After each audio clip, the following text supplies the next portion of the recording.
नमस्कार, मी श्वेता. महाराष्ट्र कॉलिंग या कार्यक्रमात आपल्या सगळ्यांचं स्वागत. नक्षरती इति नक्षत्र म्हणजेच ताऱ्यांच्या समूहातील तारा कधीही तुटून पडत नाही. अशा प्रकारे चकाकणाऱ्या आणि विशिष्ट आकाराच्या या ताऱ्यांच्या समूहाला नक्षत्र असं म्हणतात. नक्षत्रांची रोचक माहिती जाणून घेण्यासाठी प्रसिद्ध राजज्योतिषांत्रिक माधव गुरुजींच्या मार्गदर्शनाखाली आपण नक्षत्रांवर बोलू काही ही मालिका सुरू केली आहे. या मालिकेच्या 7व्या भागात आपल्या सगळ्यांचं मनापासून स्वागत. श्री माधव गुरुजी हे सुद्धा आपल्यासोबत स्टुडिओमध्ये आलेले आहेत. त्यांचंही स्वागत करूयात. नमस्कार गुरुजी, आपलं स्वागत आहे. आदेश. आपण चर्चेला सुरुवात करण्याआधी गुरुजींची ओळख मी आपल्याला करून देऊ इच्छिते. श्री माधव गुरुजी यांनी दिल्लीच्या शुक्राचार्य ॲस्ट्रॉलॉजी सेंटर मार्फत ज्योतिषशास्त्राच्या विविध शाखांचा तब्बल 16 वर्षांचा अभ्यासक्रम पूर्ण करत राजज्योतिष यांत्रिक ही पदवी संपादित केलेली आहे. एक गोष्ट आवर्जून सांगेन, हा प्रदीर्घ अभ्यासक्रम पूर्ण केलेले महाराष्ट्रामध्ये आजच्या घडीला फक्त 7 जण आहेत आणि श्री माधव गुरुजी हे त्यापैकीच एक आहेत. श्री माधव गुरुजी हे रायगड जिल्ह्यातील असून त्यांच्या घराण्याला ज्योतिष विद्याशास्त्राची 7 पिढ्यांची परंपरा आहे आणि श्री माधव गुरुजी हे 7वे वंशज आहेत. हे कार्य आणि घराण्याची ज्योतिषशास्त्राची परंपरा हे अतिशय छान पद्धतीने ते पुढे चालवत आहेत. तसेच श्री माधव गुरुजी हे कायद्याचे पदवीधर देखील आहेत. प्रतिभा ॲस्ट्रॉलॉजी सेंटर हे पनवेल आणि दादर इथे स्थित असून श्री माधव गुरुजी या दोन्ही सेंटरमध्ये आपली सेवा पुरवत असतात. श्री माधव गुरुजी यांना भेटण्यासाठी आपण पनवेल या सेंटरवर सोमवार ते शुक्रवार या दिवशी तर प्रत्येक शनिवार आणि रविवार या दिवशी शिवाजी पार्क दादर इथे जाऊन तुम्ही त्यांना भेटू शकता. आणखीन एक गोष्ट महत्त्वाची मला इथे सांगायची ती म्हणजे आता श्री माधव गुरुजी यांचं मार्गदर्शन आपल्याला पुण्यामध्ये सुद्धा मिळणार आहे. श्री माधव गुरुजी हे पुण्यामध्ये कन्सल्टेशनसाठी येणार आहे. तरीही ज्यांना कुणाला श्री माधव गुरुजी यांना भेटायचं असेल त्यांनी खालील दिलेल्या नंबरवर संपर्क साधावा आणि आपली अपॉइंटमेंट बुक करावी. यानंतर थेट आपण चर्चेला वळणार आहोत. नक्षत्रांविषयी आपण जाणून घेणार आहोत. गुरुजी, आज कोणत्या नक्षत्रांविषयी आज आपण जाणून घेणार आहोत? मॅडम, आज आता या सिरीजमध्ये चालू करून झाल्यानंतर आपण 7व्या भागामध्ये आहोत म्हणजे, आणि आज आपण जाणून घेणार आहे ते मेष राशीमध्ये जे भरणी नक्षत्र येतं त्या भरणी नक्षत्राबद्दल. त्यानंतर सिंह राशीमध्ये येणारं जे पूर्व फाल्गुनी नक्षत्र आहे त्याबद्दल आपण जाणून घेणार आहोत. आणि तिसरं जे आपलं नक्षत्र आहे ते धनु राशीमध्ये येणारं पूर्वाषाढा नक्षत्र. तर या 3 नक्षत्रांवरती आज आपण चर्चा करणार आहोत. आणि या नक्षत्रांविषयी जाणून घेण्यासाठी सगळ्यांचीच खरं तर खूप उत्सुकता आहे. पण ही जी नक्षत्र आहेत ही कोणत्या ग्रहाच्या आधिपत्याखाली येतात? ही म्हणजे मॅडम शुक्र ग्रहाच्या आधिपत्याखाली येणारी नक्षत्र आहेत. ही सगळी शुक्राची नक्षत्र आहेत. आणि या नक्षत्रांची मग गुणवैशिष्ट्य नेमकी काय आणि कशा पद्धतीने सांगता येतील? या नक्षत्रांमध्ये ना मॅडम, सर्वात पहिली गोष्ट म्हणजे की जर म्हणजे ह्या नक्षत्रांच्या बाबतीमध्ये बोलायचं झालं तर यांना राजा नक्षत्र म्हणतात. राजा नक्षत्र म्हणतात म्हणजे असं आहे की या नक्षत्रांमध्ये राजयोग येतो. आता आपण प्रत्येक नक्षत्रांच्या ह्याच्यामध्ये लास्ट 3 एपिसोडमध्ये केली, त्याच्यामध्ये मग रवीची नक्षत्र असतील, चंद्राची नक्षत्र असतील, त्यावेळेला आपण बोलत होतो की ही राजयोगातली नक्षत्र आहेत. मग ही पण नक्षत्र राजयोगामधली आहेत. मग ह्यांच्यामध्ये असं काय वेगळं वैशिष्ट्य आहे तर राजयोग ज्यावेळेला होतो ना त्यावेळेला राजयोग बाकी सगळ्या म्हणजे की कुंडलीनुसार आणि याच्यानुसार एखाद्या विविध ग्रहानुसार किंवा त्या ग्रहाच्या पाठबळानुसार होतो. परंतु ह्या ज्या म्हणजे की नक्षत्र जे येतात म्हणजे भरणी नक्षत्र येतं किंवा पूर्व आषाढा असेल नक्षत्र किंवा याच्यामध्ये पूर्व फाल्गुन नक्षत्र असेल, ह्याच्यामध्ये ओरिजिनल या ताऱ्यामध्येच हे गुण आहेत की ते शुक्राचे असल्यामुळे ते चमकणारेच असतात म्हणजे. आणि राजयोगामध्ये पुन्हा 3 प्रकार येतात. म्हणजे एक नीचभंग राजयोग येतो, दुसरा येतो तो खंडित राजयोग येतो आणि तिसरा येतो तो अखंडित राजयोग येतो. तर अखंडित राजयोग म्हणजे की सुरू झाल्यापासून शेवटपर्यंत त्याच्या पूर्णपणे म्हणजे की करिअरमध्ये तो राजयोग होता. तर तशा प्रकारचा राजयोग जो आहे तो या नक्षत्रामध्ये येतो. हे या नक्षत्राचं मोठं वैशिष्ट्य आहे. दुसरेही शुभ नक्षत्र आहेत. मुहूर्तशास्त्रामध्ये या नक्षत्रांना फार किंमत आहे. म्हणजे मुहूर्तशास्त्रामध्ये मुहूर्त काढत असताना ज्यावेळेला प्रॉपरली नवीन काही खरेदी करायची, मौल्यवान वस्तू खरेदी करायची आहे तर ती या नक्षत्रांवरती अवश्य खरेदी करतात. त्याचा खूप लाभ होतो. प्रवासाला जायची सुरुवात करायची असेल तर प्रवासाची सुरुवात देखील याच नक्षत्रावरती करतात. या नक्षत्रांमध्ये प्रवास खूप चांगला होतो आणि लवकर संपन्न होतो. म्हणजे ज्या ठिकाणी तुम्हाला पोचायचं त्या ठिकाणी तुम्ही लवकर पोचता. तर या ठिकाणी प्रवासाकरता खूप लाभदायक आहेत. आणि तिसरं या नक्षत्रांचं वैशिष्ट्य असं आहे की औषधोपचाराच्या संदर्भात किंवा वैद्यकीय कुठल्या कामाच्या संदर्भामध्ये जर तुम्हाला बघायचं असेल तर त्यावेळचा मुहूर्त हा 100% याच नक्षत्रावरती काढला जातो. म्हणजे कधी कधी असं विचारायला येतात की ऑपरेशन करायचं आहे म्हणजे तर मग या 2-3 दिवसातलं पंचांग कधी चांगलं आहे बघा, मग त्या दिवशी आम्ही ऑपरेशन करू म्हणजे प्री प्लॅन ऑपरेशन असतं त्यावेळेला. तर मग आवर्जून हे नक्षत्रापैकी जे जवळ नक्षत्र असेल त्या नक्षत्रावरचा मुहूर्त दिला जातो की ज्याच्यामध्ये हे संपन्नता पूर्णपणे होते.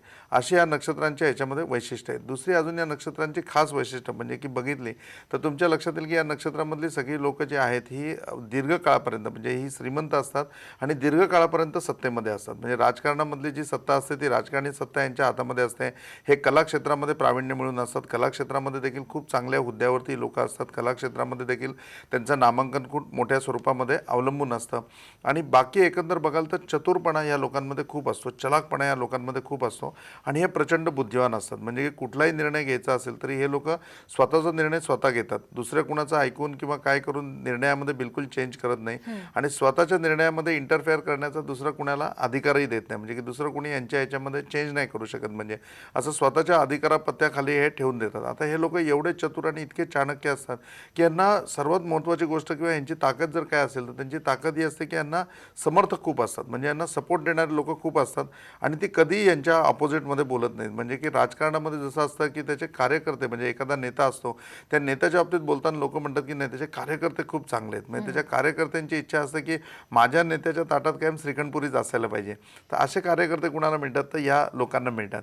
आमचे भविष्यकार लोक ज्यावेळेला ह्या नक्षत्रांबद्दल कथन करतात त्यावेळेला म्हणजे की एक उदाहरण सांगतात जे उदाहरण खूप चांगलं आहे. म्हणजे की एक असा पोपट विक्रेते होता की त्याच्याकडे पोपट विकायला ठेवलेले आणि एक माणूस पोपट खरेदी करायला गेला. तो म्हणला की अरे हा पोपट केवढ्याला आहे तर म्हणला हा 10,000 रुपयाला पोपट आहे. अरे म्हणले 10,000 रुपये एवढी किंमत काय आहे का या पोपटामध्ये. हा म्हणले हा एकदम संगीतामध्ये प्रवीण आहे, तुम्ही कुठलंही संगीत सांगा हा म्हणेल. म्हणजे कुठलंही तुम्ही गाणं म्हणायला सांगा तर तो ते गाणं म्हणेल म्हणून. याला शास्त्रीय गायन पण येतं आणि सगळं गायन करतो. अरे वा म्हणले खूप चांगलं आहे. मग त्यांनी दुसरा पोपट बघितलं की अरे हा पोपट किती रुपयाला आहे तर म्हणला हा पोपट आहे ना हा पण 10,000 रुपयाला आहे म्हणून. हा पण 10,000 रुपयाला आहे, ह्याच्यात काय वैशिष्ट्य आहे, ह्याला पण गाणं म्हणता येतं का तर म्हणतो याला गाणं तर म्हणता येतच पण याला मिमिक्री पण करता येते. हा मिमिक्री पण करू शकतो आणि हा थोडासा याला सगळं वेदोच्चार संपन्न आहे, हा वेदामधले मंत्र वगैरे म्हणू शकतो. या सगळ्या गोष्टी ह्याला येतात म्हणून या पोपटाला. तो म्हणतो मग याची 10,000 रुपये किंमत आहे. याची पण 10,000 रुपये किंमत आहे. मग त्यांनी बघितलं की त्याच्यावरती अजून एक पिंजरा ठेवलेला होता. म्हणून हा पोपट किती रुपयाला आहे तो म्हणतो हा 50,000 रुपयाला पोपट आहे. म्हणतो ह्याचे 10,000 रुपये किंमत, याची 10,000 रुपये किंमत, ह्याची 50,000 रुपये किंमत काय, ह्याच्यामध्ये असं काय वैशिष्ट्य आहे किंवा ह्याला काय येतं. क्युरियासिटी वाढते ना की 10,000 रुपये किंमत आहे आणि एका पोपटाची 50,000 रुपये किंमत आहे. तो म्हणला ह्या पोपटाला काही येत नाही असं नाही, ह्याला सगळं येतं. आणि दुसरं वैशिष्ट्य म्हणजे हा जे बोलेल ना तेच हे 2 पोपट बोलतात. तर त्यामुळे म्हणजे याची किंमत 50,000 रुपये. मग हा जो पोपट आहे ना 50,000 रुपयाचा ते म्हणजे या नक्षत्रातील लोक. मग ते भरणी नक्षत्रात असो, पूर्व फाल्गुन नक्षत्रामध्ये असो आणि पूर्व आषाढ नक्षत्रामध्ये असो की यांचं वैशिष्ट्य असतं हे जे बोलतात ना यांचे समर्थक किंवा यांच्या हाताखालची किंवा एकदा एक रेझोल्युशन पास झालं, एकदा डिसिजन यांनी पास केला पुढची सगळी लोक यांचाच उदो करतात. हे जे म्हणतील त्याप्रमाणेच ते चालतात आणि कंप्लीट होतात. परत ह्या लोकांची बुद्धिमत्ता प्रचंड असल्यामुळे हे कुठेही लॉसमध्ये नसतात. म्हणजे की असं नाही की हे सत्तेमध्ये फक्त राजकारणामध्ये चालतील किंवा संगीतामध्ये चालतील किंवा ॲक्टिंग फील्डमध्ये चालतील. ह्या क्षेत्रातली या समूहातली लोक शुक्राचं अस्तित्व बघाल तर तुम्ही जिथे जिथे सौंदर्य आहे तिथे तिथे शुक्राचं अस्तित्व आहे, जिथे जिथे कला आहे त्या त्या ठिकाणी शुक्राचं अस्तित्व आहे, ज्या ज्या ठिकाणी व्यवहार आहे त्या त्या ठिकाणी शुक्राचं अस्तित्व आहे, ज्या ज्या ठिकाणी अगदी म्हणजे की छान आहे, श्रवणता आहे किंवा प्रवास आहे, या सगळ्या गोष्टीमध्ये शुक्राचं अस्तित्व असल्यामुळे शुक्राच्या नक्षत्रामधली लोक ही तुम्हाला सर्व क्षेत्रामध्ये आढळतात. म्हणजे फक्त राजकीय क्षेत्रात आढळतील असं नाही, सर्व क्षेत्रामध्ये आढळतात आणि सर्व क्षेत्रामध्ये त्यांच्या विचारांचा त्यांच्या बुद्धीचा जो काही एक म्हणजे की आपण म्हणतो ना की साचा आहे तो ते समोर प्रोड्यूस करतात. म्हणजे की जो तुम्हाला मान्य करायला पाहिजे. आणि हे लोकांनी कुठलाही व्यवसाय केला ना तर त्या व्यवसायामध्ये यांना यश लगेच मिळतं. म्हणजे कारण ते व्यवसाय करण्यामागे यांचा दृष्टिकोन खूप वेगळा असतो किंवा तो व्यवसाय प्रपोज करत असताना एखादं प्रॉडक्ट प्रपोज करत असताना त्याच्यामध्ये सुद्धा यांचं कलागुण खूप वेगळं असतं. म्हणजे आता एक नॉर्मली असं होतं की एक वधूवर सूचक केंद्र होतं. आता वधूवर सूचक केंद्र मॅट्रोमोनी वगैरे तुम्ही बघाल तर काही प्रचंड चालतात, काही अजिबात चालत नाही. म्हणजे की त्याच्यामध्ये कालाय तस्मै नमा कालानुरूप ज्या गोष्टी आहेत त्या बदल करायला पाहिजेत. तर त्याप्रमाणे चिकार बदल करून सुद्धा ते काही चालत नव्हतं. म्हणजे आणि मग असं चालत नसलेलं भरणी नक्षत्राच्या एका माणसाने विचारलं अरे काय हा व्यवसाय तुझा चालत नाही, हे नाही ते नाही काय. तो म्हणतो हो ना मी एवढी मेहनत करतो एवढं सगळं हे करतो पण चालत नाही व्यवसाय. काय होतं तर माझ्याकडे पसंतच पडत नाही स्थळं, प्रत्येकाच्या अपेक्षा इतक्या आहेत की त्या अपेक्षांना फुलफिलमेंट करणारी स्थळं येत नाहीत म्हणून.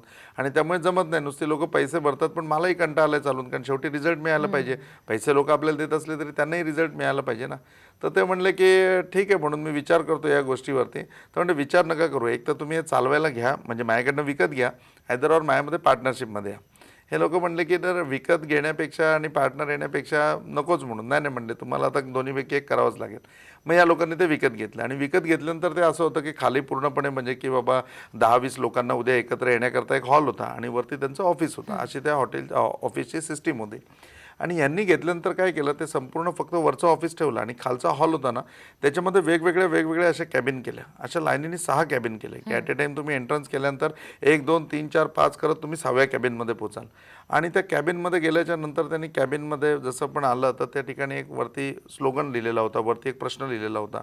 आणि मग आता एखादा मुलगा आहे आणि त्याला वधू सिलेक्ट करायची आहे, त्याच्या जीवनामध्ये मुलगी बघायची म्हणून तो आला आहे आणि मग तो नाव नोंदवणार आहे. त्याचं नाव नोंदवून वगैरे झाल्यावर ते म्हणते की खालनं एकदा तुम्ही हे मारा, एक राऊंड मारून या म्हणजे 6 कॅबिनमधनं, आणि ते झाल्यावर तुम्हाला प्रपोजल दाखवतो की तुमचं फायनल होईल म्हणून. ते म्हणले चालेल आणि मलाही कळेल की तुमचा काय चॉईस आहे, तुम्हाला कशी मुलगी पाहिजे.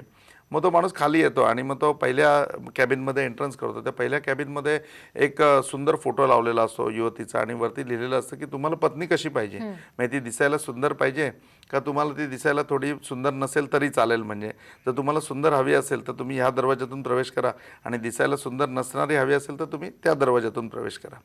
ह्याने लगेच जी दिसायला सुंदर पाहिजे त्याच दरवाजातून प्रवेश केला. त्या दरवाजातून आतमध्ये गेल्यानंतर दुसऱ्या दरवाजावरती वाक्य लिहिलेलं, पुन्हा एका सुंदर युवतीचा फोटो होता की तुम्हाला पत्नी कशी पाहिजे, म्हणजे नुसती दिसायला सुंदर पाहिजे का तिला चांगला स्वयंपाक पण करता यायला पाहिजे. आणि जर तुम्हाला असं असेल की नाही दिसायला सुंदर पाहिजे, स्वयंपाक तिला खास करता येत नसेल तरी चालत असेल तर तुम्ही या दरवाजाने जा, आणि सुंदर आणि स्वयंपाक करणारी हवी असेल तर तुम्ही या दरवाजाने या.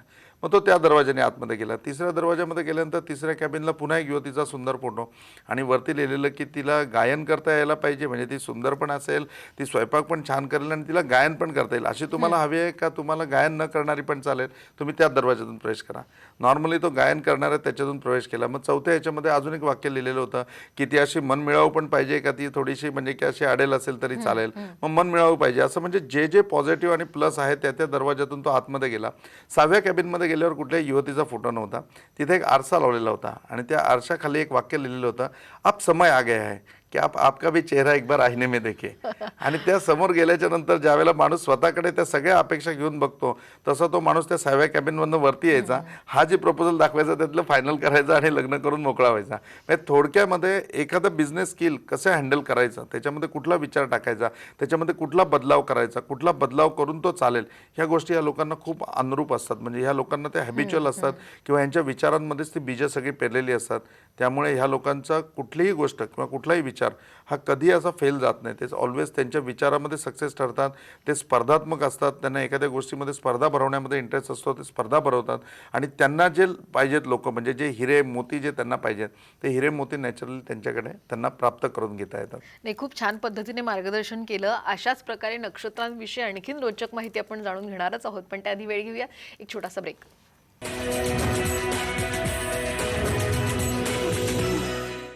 ब्रेक नंतर महाराष्ट्र कॉलिंगमध्ये पुन्हा एकदा आपल्या सगळ्यांचं मनापासून स्वागत. नक्षत्रांवर बोलू काही भाग 7वा सध्या चालू आहे आणि आज आपण जाणून घेतोय भरणी, पूर्वा फाल्गुनी आणि पूर्वा आषाढी या नक्षत्रांविषयी. आता या नक्षत्रांवर जन्मलेल्या व्यक्तींची काय गुणविशेष तुम्ही सांगाल? व्यक्तींचे गुणविशेष सांगायचे म्हणजे की शुक्राची नक्षत्र ही सगळी ऐकल्यानंतर आणि हा राजयोग आणि मग त्यातली परंपराही ऐकल्यानंतर म्हणजे की अजून त्या नक्षत्रांमधली जी व्यक्ती वैशिष्ट्य आहेत, म्हणजे की ह्या नक्षत्रांवरती जन्मलेल्या व्यक्तींची काय वैशिष्ट्य असतील तर ती वैशिष्ट्य जाणून घेण्याकरता पहिले या नक्षत्रामध्ये कोण व्यक्ती आल्यात त्या मी तुम्हाला सांगतो की जेणेकरून तुम्हाला ते नक्षत्र खूप चांगलं समजेल. म्हणजे तर पहिलं भरणी नक्षत्रामध्ये आपल्या म्हणजे महाराष्ट्रामध्ये राजकारणामध्ये जवळजवळ म्हणजे 50 वर्ष कारकीर्द करणारे शरदचंद्रजी पवार साहेब. तर पवार साहेब शरद पवारांचं हे नक्षत्र येतं. दुसरी गोष्ट म्हणजे महाराष्ट्राच्या राजकारणामध्ये चमकता सितारा, म्हणजे की ज्यांनी महाराष्ट्राच्या राजकारणामध्ये दिल्लीची वाट दाखवली किंवा दिल्लीमध्ये जाऊन प्रभुत्व मिळालं तर यशवंतराव चव्हाण, ते देखील याच नक्षत्रामधले होते. मी मगाशी सांगितलं की शुक्राचे नक्षत्र आहेत त्यामुळे ही कलेमध्ये पण भेटणार. म्हणजे तुम्हाला तर कलेमध्ये याच्यातली लोक येतात. त्याच्यामध्ये तुम्ही गायनामध्ये बघितलं तर आशाताई भोसलेंचं देखील हेच नक्षत्र येतं, भरणी नक्षत्र. त्याच्यानंतर जर म्हणजे की ह्या ज्या आपल्या गझल सम्राज्ञी येतात बेगम अख्तर, त्यांचं पण हेच नक्षत्र येतं. शुभलक्ष्मी जे आपण सकाळी ऐकतो तर त्या शुभलक्ष्मीचं पण हे नक्षत्र जे होतं शुभलक्ष्मी यांचं, ते पण हेच नक्षत्रामध्ये जन्म येतो, भरणी नक्षत्रामध्ये जन्म येतो. पूर्व फाल्गुनी नक्षत्रामध्ये आपण गेलो तर पूर्व फाल्गुनी नक्षत्रामध्ये राजीव गांधींचा जन्म होता. राजीव गांधी या नक्षत्रामध्ये जन्माला आलेले होते. भीमसेन जोशींचं पण हेच जन्म नक्षत्र येतं. भीमसेन जोशी पण याच नक्षत्रामध्ये जन्माला आले. आणि आपल्याला सगळ्यांना ज्ञात असेल तर चैतन्य महाप्रभू, कृष्णाची भक्ती करण्याकरताच कृष्णाने घेतलेला स्वतःचा अवतार, तर ते चैतन्य महाप्रभू देखील याच नक्षत्रामध्ये जन्माला येतात. त्याच्यानंतर जे पूर्व आषाढ नक्षत्र येतं त्या पूर्व आषाढ नक्षत्रामध्ये आचार्य ओशो रजनीश, तर ओशो रजनीश जे आचार्य होते ज्यांचा पण जन्म या याच्यामध्ये होतो. ओशो देखील खूप चांगले चांगले तत्वज्ञानी होते आणि त्यांनी वेगळ्या पद्धतीने अध्यात्म समजावून सांगितलं, म्हणजे की आत्ताच्या पिढीला किंवा आत्ताच्या जनरेशनच्या लोकांना इमिजिएट अध्यात्म कसं समजेल. तर त्याकरता बाकीचा त्यांना पौराणिक कथा सांगण्यापेक्षा त्यांच्या लाईफमधली, त्यांच्या रुटीनमधले जे काही प्रॉब्लेम्स आहेत ते घेऊन त्यांना अध्यात्म सांगितलं तर ते लवकर अध्यात्माकडे येतील. याची शिकवण होती ती ओशोंची होती. म्हणजे तर ओशो, रजनीश हे याच नक्षत्रांमध्ये येतात. त्याच्यानंतर क्रिकेट प्लेयर जे आपले संदीप पाटील जे आहेत, म्हणजे तर संदीप पाटलांचं देखील हेच नक्षत्र येतं, म्हणजे हे पूर्वाषाढा नक्षत्रामध्ये येतात. म्हणजे इन ऑल ही शुक्राची नक्षत्र आहेत. आता आपण मगाची नक्षत्रांच्या याच्यामध्ये आपण म्हणलं की तुम्हाला सामाजिक क्षेत्रामध्ये पण भेटणार, हे तुम्हाला अध्यात्मामध्ये पण भेटणार.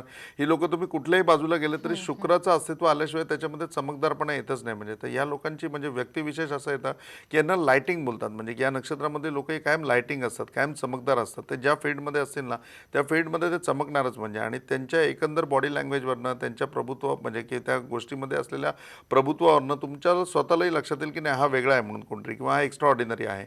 आणि तो एक्स्ट्रा ऑर्डिनरी येतो ह्या नक्षत्रांचा गुण येतो. म्हणजे की शुक्राच्या नक्षत्रामुळे एक्स्ट्रा ऑर्डिनरी असतात. दुसरा प्लस पॉईंट या लोकांकडे मोठा असतो ना की आपल्या जीवनामध्ये म्हणजे की नक्षत्रांमधनं मी ऑलवेज सांगतो की याच्यामधनं वेगवेगळ्या की आहेत. आपण असंच नाही की नक्षत्रावर बोलू काही म्हणून कार्यक्रम करत, याच्यामध्ये चिकार चाव्या आपण देणार आहे.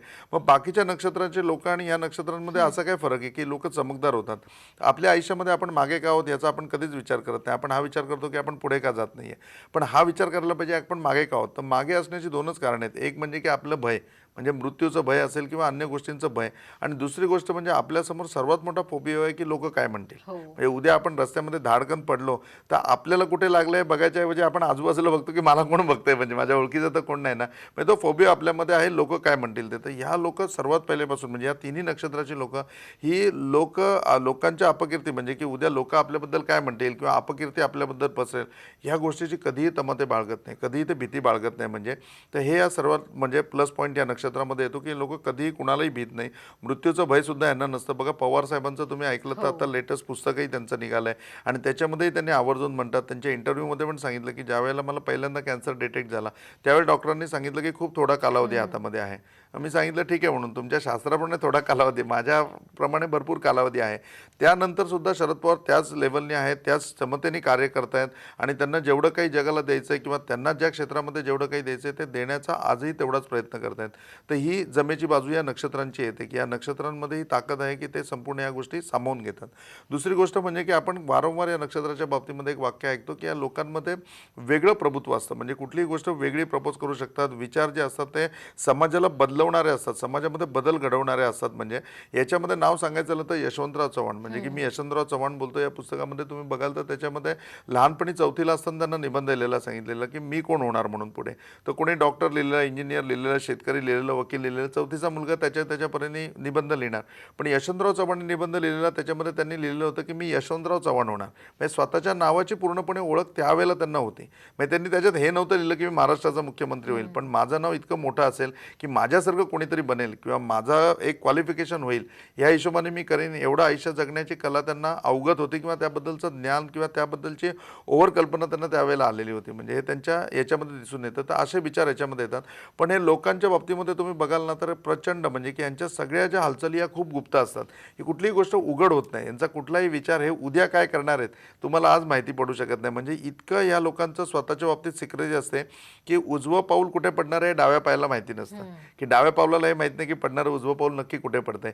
इतकी या लोकांची सिक्रेसी असते. म्हणजे शरद पवारांच्या बाबतीमध्ये किंवा या भरणी नक्षत्राच्या उदाहरणामध्ये ही गोष्ट 100% घेता येईल की एक नंदी झाला होता. म्हणजे ते नंदी घेऊन येतात आणि मग त्यांना प्रश्न विचारतात की बाबा काय आहे म्हणून आता यायला, म्हणजे पाऊस पडणार का, हे पडणार का, किंवा कुठलाही प्रश्न तुम्ही विचारल्यावर मग नंदी हो नाही मध्ये त्याची उत्तरं देतो.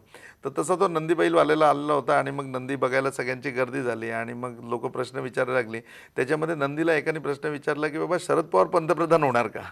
तर शरद पवार पंतप्रधान होणार का म्हणल्यावर नंदी पण गपचूप त्याकडे बघत उभा राहिला. मग तो गुबू गुबू वाजवत असं त्या नंदीला राऊंड मारतो, पण नंदी काही हलत नाही, डुलत नाही. मग तो प्रश्न करणार म्हणतो अरे नंदीचं नक्की म्हणणं काय. मग तो नंदीच्या जवळ जातो, नंदीच्या तोंडाला असं कान लावतो आपला आणि मग तो अशी मान हलवतो, म्हणजे जो माणूस आहे नंदीवाला तो. आणि मग तो म्हणतो की हां हां हां आलं माझ्या लक्षात. तो म्हणतो काय म्हणतोय नंदी. तो म्हणतो नंदी म्हणतोय कळतंय पण वळत नाही. म्हणजे मला कळतंय की ते पंतप्रधान होणार का नाही होणार पण मला वळत नाहीये. म्हणजे थोडक्यामध्ये सांगायचं कारण असं आहे की ह्या ह्या लोकांची इतकी सिक्रेसी असते कामाच्या बाबतीमध्ये की तुम्ही ते आयडेंटिफाय नाही करू शकत की आता ते कुठल्या डिसिजन का घेत आहेत किंवा कुठला निर्णय घेणार आहेत किंवा याच्या पुढची त्यांची चाल काय असेल या गोष्टीचा विचार नाही करू शकत. त्याच्यामुळे ह्या नक्षत्रामधली लोक ही सिक्रेसीच्या बाबतीत सुद्धा खूप प्रवीण असतात, त्यांची सिक्रेसी खूप असते. आणि चौथा पार्टमध्ये म्हणजे असं असतं की समर्थक भरपूर असतात, त्याच्यामुळे त्यांना कधीही काळजी नसते. त्यांना माहिती असते की आपण जे ठरवू तेच होणार आहे, आपण जे बोलू तेच होणार आहे. त्यामुळे त्याचा इम्पॅक्ट पूर्णपणे त्यांच्या कार्यक्षेत्रांवरती दिसून येतो आणि दिवसेंदिवस तुम्ही बघाल तर त्यांचं यश वाढत जातं. दुसरी गोष्ट म्हणजे शुक्र हा लंबायमान आहे, म्हणजे की याचं आयुष्य भरपूर आहे. तर त्यामुळे ज्या वेळेला एक क्षेत्रामध्ये येतात त्यावेळेला मी तुम्हाला सांगितलं की अखंडित राजयोग येतो की सत्ता वेळेला हे लोक सत्तेत नाही, सत्ता यांच्या बाजूने असं होतं. तर हे त्या कारकिर्दीमध्ये सुद्धा मॅक्झिमम टाइम असतात आणि ज्या पदावर असतात आपलं शेवट सुद्धा त्या पदापर्यंत ते टिकवून ठेवतात. त्या पदावरच त्यांचा शेवट होतो. राजीव गांधींचं बघाल तर त्यांना पंतप्रधान पद मिळालेलं होतं, त्यांच्या शेवटच्या क्षणापर्यंत ते त्या पदावरती कायम होते. तर अशा प्रकारचा यांचा खंडित राजयोग येत नाही, तर अखंडित राजयोग येणारी ही नक्षत्र नाही, आहेत. पण मग या नक्षत्रांवर जन्माला आलेले व्यक्ती यांना अडचणी नेमकं काय येतात आणि मग ऍस्ट्रोलॉजी मध्ये काय उपाय आहेत? अडचणी किंवा समस्या या प्रत्येकाच्या आयुष्यामध्ये असणारच, मग तुम्ही किती राजयोगामध्ये असा. आता ह्या लोकांच्या बाबतीमध्ये घेतलं तर सर्वात पहिली गोष्ट म्हणजे की हे लोक इतकं सिक्रेसी बाळगतात, पण शेवटी असं असतं ना की खूप जवळच्या व्यक्तीकडे ती लीक असते. म्हणजे तर यांचा घात हा कायम सर्वात जवळची व्यक्ती करते. म्हणजे यांना धोका कुणापासून असेल, त्यांच्या जवळच्या व्यक्तीपासून असेल. म्हणजे तर जवळच्या व्यक्तीकडनं 100% यांच्यामध्ये धोका हा होतोच. म्हणजे तर त्यांनी जवळच्या व्यक्तींपासून पूर्णपणे काळजी घ्यायला पाहिजे. दुसरा महत्त्वाचा पार्ट जो यांच्यामध्ये येतो की ज्या वेळेला एखादं कार्य करत असताना समाजाचा विकास तुम्ही करता किंवा विकासाचा विचार करता, एकीकडे कुणावर तरी अन्याय पण होत असतो. म्हणजे तर वैमनस्य त्याच्यामधनं मॅक्झिमम निर्माण होतं आणि वैमनस्य निर्माण झाल्यामुळे शत्रुपीडा जी असते, म्हणजे ती शत्रुपीडा सुद्धा यांना सामोरं जावं लागतं. वैमनस्यामुळे त्रास होतो, शत्रुपीडा वाढत असते. तिसरा भाग म्हणजे शुक्राचे नक्षत्र असल्यामुळे यांना स्त्री पीडा, स्त्री बाधा, स्त्री श्राप या प्रकारचे कायम यांच्यामध्ये दोष आढळतात आणि त्याच्यामुळे यांच्या जीवनामध्ये अनेक समस्या निर्माण होतात. म्हणजे तर या समस्या यांच्या आयुष्यामध्ये जाण्याकरता हिरा म्हणून जे रत्न येतात, डायमंड यांनी युटिलाइज करायला पाहिजे. मग गळ्यामध्ये, हातामध्ये रिंग करून वगैरे कुठल्याही प्रकारे हिरा वापरून या लोकांना फायदा होईल. द्वादशमुखी रुद्राक्ष येतो, द्वादशमुखी रुद्राक्ष यांना वापरून मोठ्या प्रमाणात फायदा होईल की द्वादशमुखी रुद्राक्ष वापरू शकतात. आणि नवचंडी याग किंवा देवीची कुठल्याही स्वरूपाचे याग पूजा, त्याच्यामध्ये यांना पूर्णपणे सामर्थ्य, पूर्णपणे विजय यांना मिळून यांच्या समस्यांवरती हे मात करू शकतात. नक्कीच. खरं तर आणखीन सुद्धा आपण गुरुजींकडनं जाणून घेणार आहोत, पण आता वेळ नेमकी इथे झालेली आहे कार्यक्रम थांबवण्याची. आणि पुन्हा एकदा मला आठवण करून द्यायची, 8, 9 आणि 10 जुलैला पुण्याला खरं तर गुरुजी भेटू शकतात. तुम्ही सुद्धा, तुम्हाला जर सल्ला हवा असेल तर नक्कीच त्यांना संपर्क साधा. धन्यवाद गुरुजी, खूप छान माहिती दिली. साईराम आप सबकी भली करे, गुरु गोरक्षनाथ आप सबकी भली करे, श्री गुरु निरंजननाथ विजय तेतराम आदेश. यानंतर वेळ झाली इथेच थांबण्याची. तुम्ही कुठेही जाऊ नका, पाहत रहा साम टीव्ही.